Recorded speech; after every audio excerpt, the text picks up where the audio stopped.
This is IA Forward, your playbook for success as an independent insurance agent. Here to help you knock it out of the ballpark are your hosts, Shane Tatum and Tonya Lead. Welcome to IA Forward. Shane, I am so excited.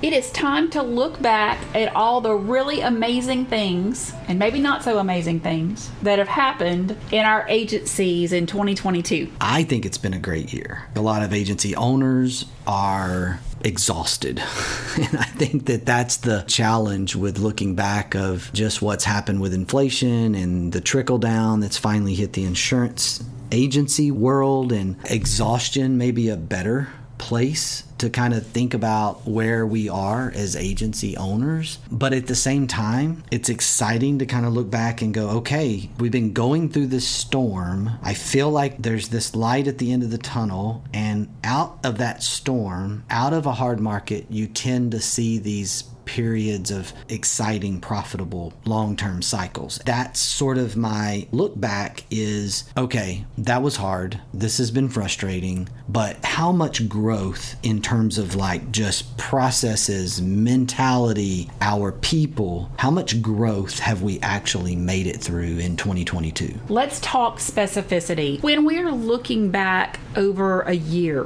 what KPIs do you think specifically that we should be looking at? When we think about just the pure numbers, it's did we improve our policy per customer ratio? Did we improve our revenue per employee, our revenue spread per employee? It's really easier to think about that in terms of on the revenue side in a hard market, because we initially have this sort of knee-jerk reaction and maybe go into some panic attacks around the loss of customers. But if we think about it through this lens of, okay, my customer count decreased, maybe my policy count increased because I focused on cross-selling and bundling and getting more business per client. My policy per client ratio went up, my revenue went up, so I've got less clients and more revenue. I mean, that's an incredible recipe for profitability. And so from a pure numbers standpoint, hard markets for the right books of business and the right agency mindsets are extremely profitable cleanse outs. The weak go away and the strong get better. You really get this pruning effect within the marketplace. And I don't love hard markets, but I don't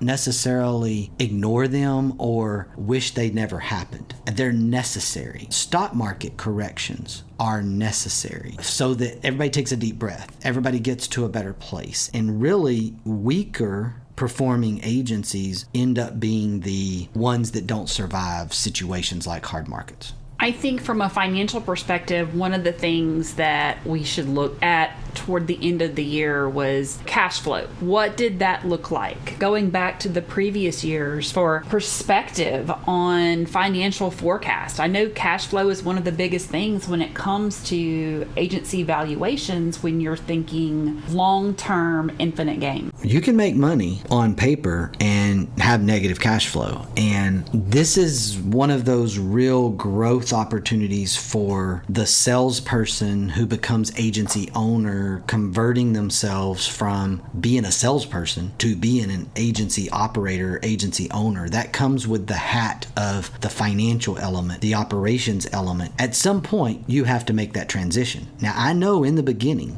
you have to be extremely sales and lead generation minded. You've got to make the cash register ring. You've got to grow. You've got to reach the level of survivability. But at some point, you've got to transition yourself. You've got to keep working on yourself as this transitioning person from salesperson to agency owner. Or what you're going to see is that you struggle retaining staff, you struggle retaining clients, and you end up in this churning environment if you are just sell minded for your entire career. I know you always got to keep a sales balance. And one of the arguments in the independent agency system, and one of the negative connotations to it, is once agencies reach a certain size, they stop focusing on sales. We do have to do better at that, but I also think that part of the reason for that is we're transitioning to running and performing better with our agencies overall. What new skills did you learn? I have really been working on speaking the truth in love, and I've really been working on not beating around the bush. And I don't know that I'm better. I feel like I'm better at that. I think it's one of those things that over the course of time, me being this recovering salesperson, so to speak, and trying to be better at being a leader and trying to be better at all of those refining points, I do think it's important that we have really open and honest conversations with our people and open and honest conversations in general. Sometimes those conversations are really hard. And you might remember me talking about hard conversations in leadership meetings earlier in the year and maybe at the end of last year. And being better at having those hard conversations, I think it's a learned skill that I'm continuing to learn. I'm less and less interested at the beat around the bush kind of conversation, but I also do not want to become this bitter old person. So I've met a lot of bitter old people in my life, and my wife and I talk about not becoming those people. We never want to become those people, but I also want to be better at just tell me what you're thinking. My dad used to say, speak plain English, and his whole concept there was tell me what's on your mind. And that's scary because sometimes what's on your mind doesn't need to come out in its exact pure form. Sometimes it needs to be polished a little bit. It needs to be said in the right tone, and it needs to be said in the right way, in the right context. That's a skill set that I would say I'm better at it than I was this time last year. Well, I think that we have learned podcasting. That's been a skill for us, right? If you go back and you listen to what we sounded like in April, that was a big hot mess.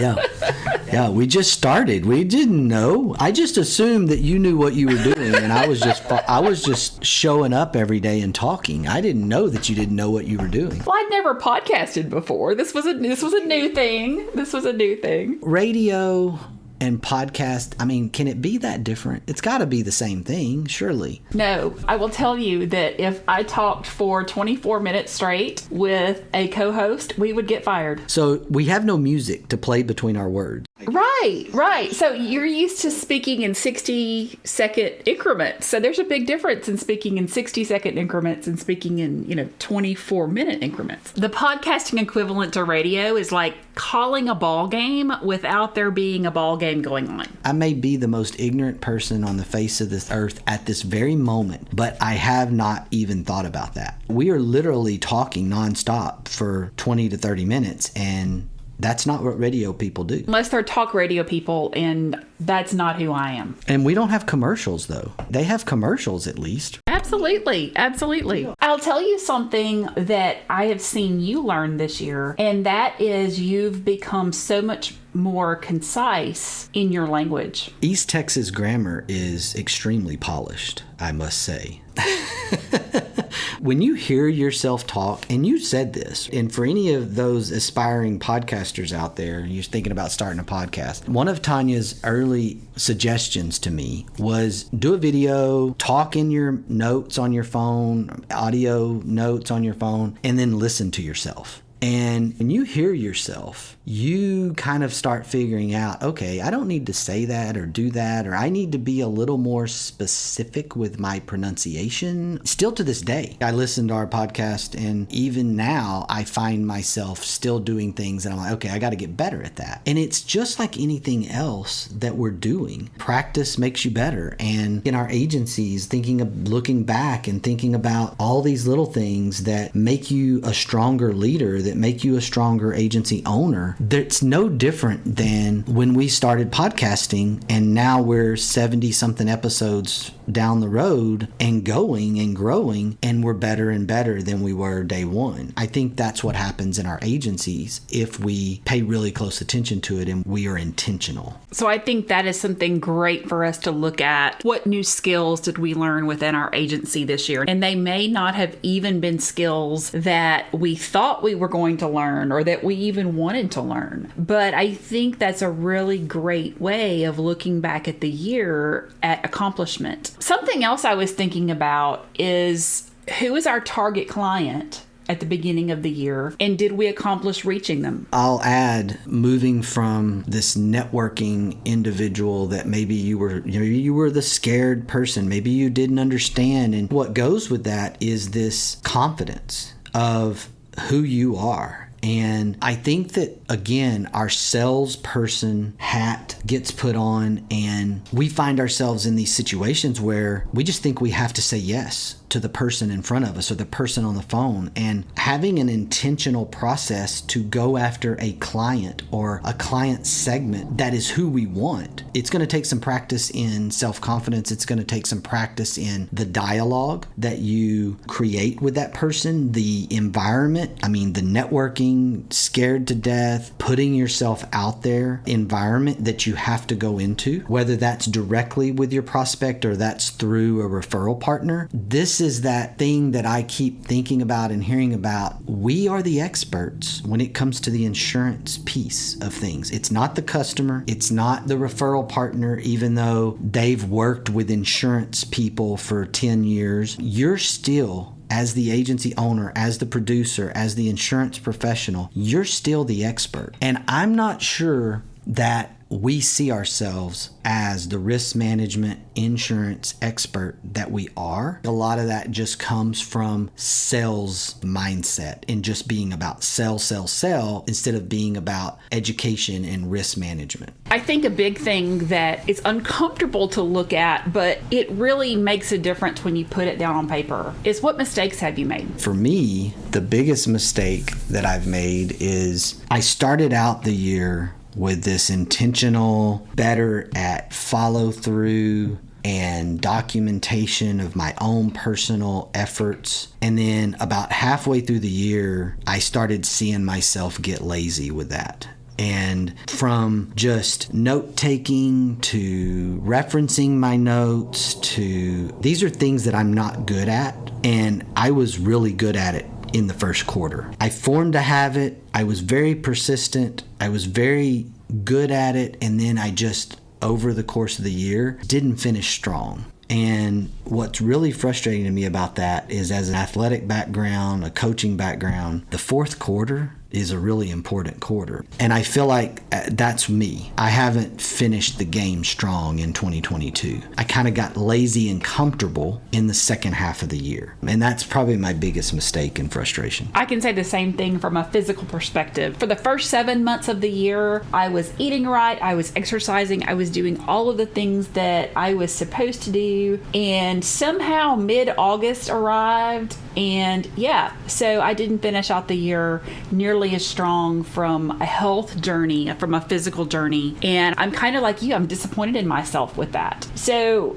looking at that from a mistake perspective, okay, so now we've got to get back on the horse, so to speak, redo some things, recreate some things. But the great thing about looking back at that and seeing, okay, when did that happen? That's going to enable me in next year say, okay, when your birthday happens in August, you don't need to blow it out because you may not hop back on the horse after it. So I definitely think that looking back and being truthful and asking what mistakes have you made is a great way to look back on the year. I think one of the ones that we've done well this year is continuing to let our values drive our business forward. Looking back on 2022 and figuring out where you were able to weave your core values into your business model is really important from an annual review. Well, I think that is an ongoing thing. And yes, we need to look back at the failures, maybe more so than the successes. And a lot of people can't do that because they get depressed. I'm not that person, but I know a lot of people will look back and go, oh my gosh, I failed, and oh my goodness. But looking back at that failure is helping us grow if we look at it in the right way. If we understand, okay, can't stay here,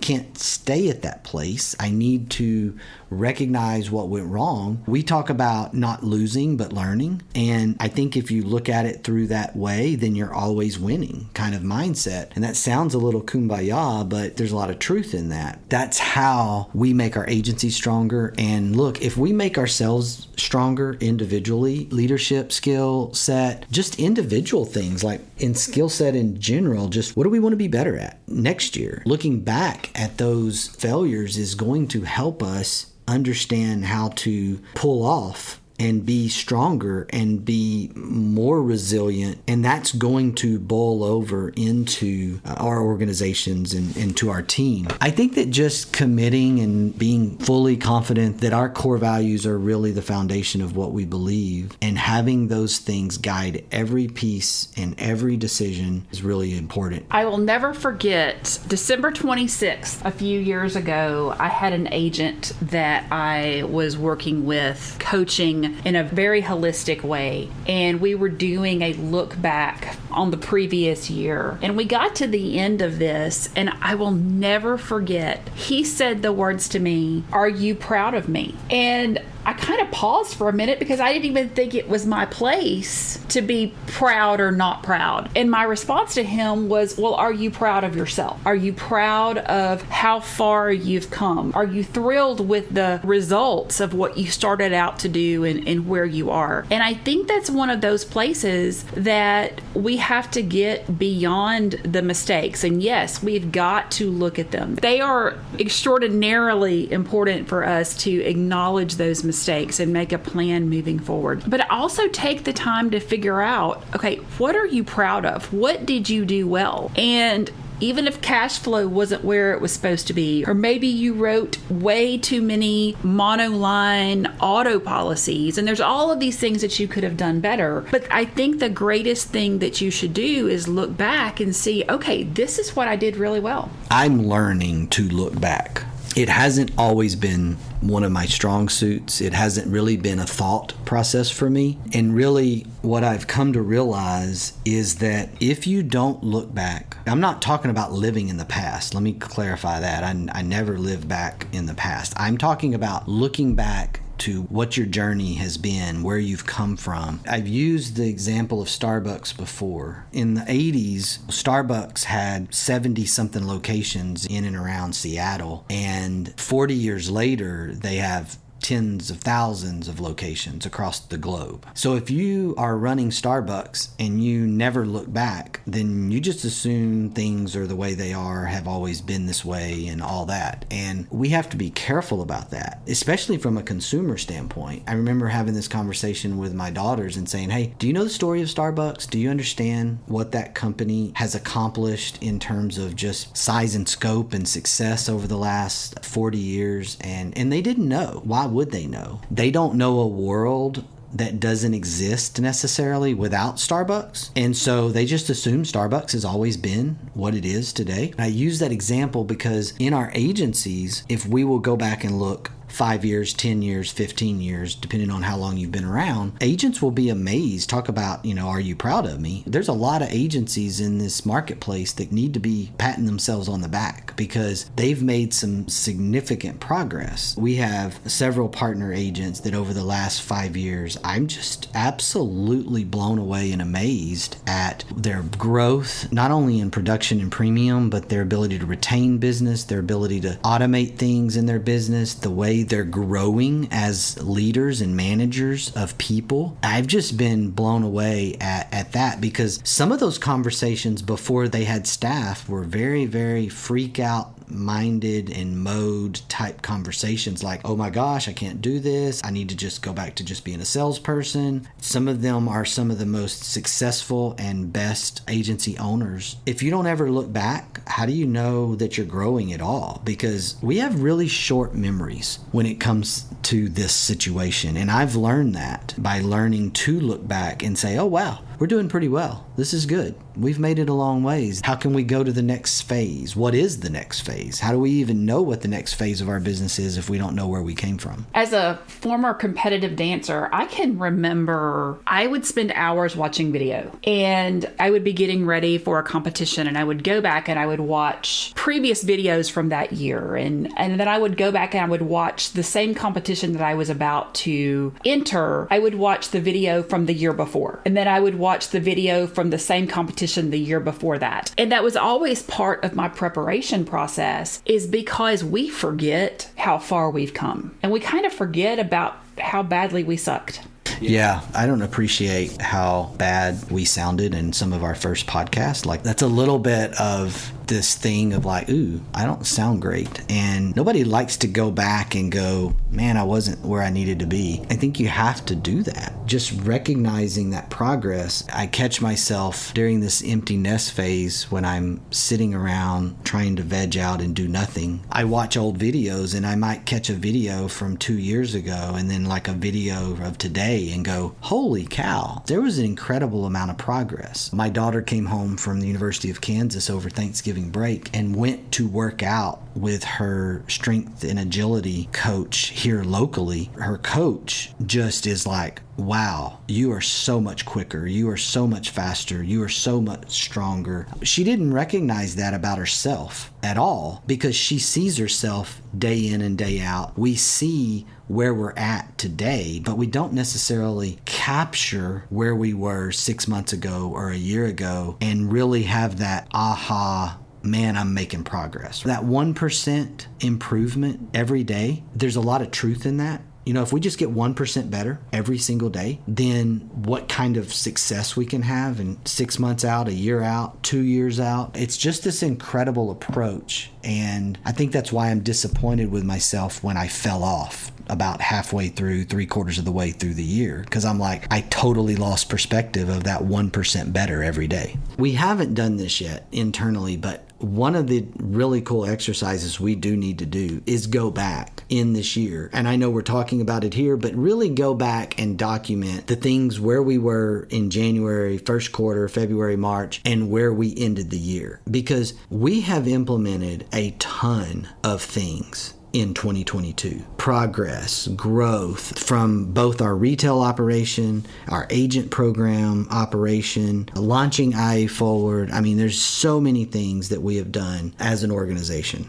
Just incredible. I want to go back to the Starbucks conversation. I am one of those people that I order my Starbucks on the app. The app knows that I want a sugar-free vanilla chai latte with cinnamon powder. I tell the app I want it. It takes my money. I go through the drive-thru. I say, hey, it's Tonya. I have a mobile order. But when I was there in East Texas last week, for some reason, the app was not working. And so I got out of the car. I walked into the Starbucks. I placed my order. And it was absolutely fascinating to me to watch the processes in place. Being able to watch the processes not only of my order, but of everyone else's orders. And it was unreal. And all I could think of was, this is what made Starbucks successful, is they were able to create these processes over time that makes this machine move in absolute efficiency. I went in for the first time to a Starbucks a couple of weeks ago. I was the inside of a Starbucks for the first time in a couple of years. I was pretty impressed with the decor. Number two, I saw the same thing. I think I counted 11 or 12 employees. Everybody was moving. Everyone had a purpose. Everyone was doing something at some point in time. There was a small crowd forming of new customers walking in. There was a drive-thru that was full. They did not know this in 1987 at the Pike's Place Market, original Starbucks. I promise you, it doesn't have a drive-thru. They didn't know at that point in time how to do all the things that they do today. They certainly didn't have an app in 1987. I'm sure they didn't even have a call-in order. You had to go in and order.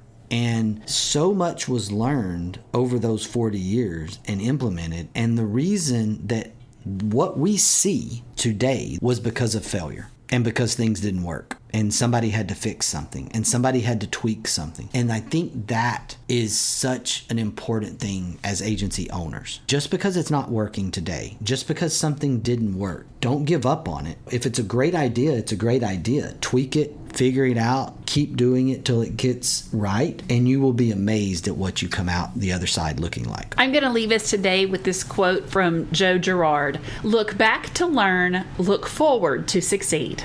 Attitude's a choice. Make a great one. Bye, y'all. Ready to get the ball rolling with your independent agency? Learn more at IntegraAgent.com. That's IntegraAgent.com. Thank you for joining us on IA Forward. Make sure you never miss a show by clicking the subscribe button now or learn more at IAForward.com.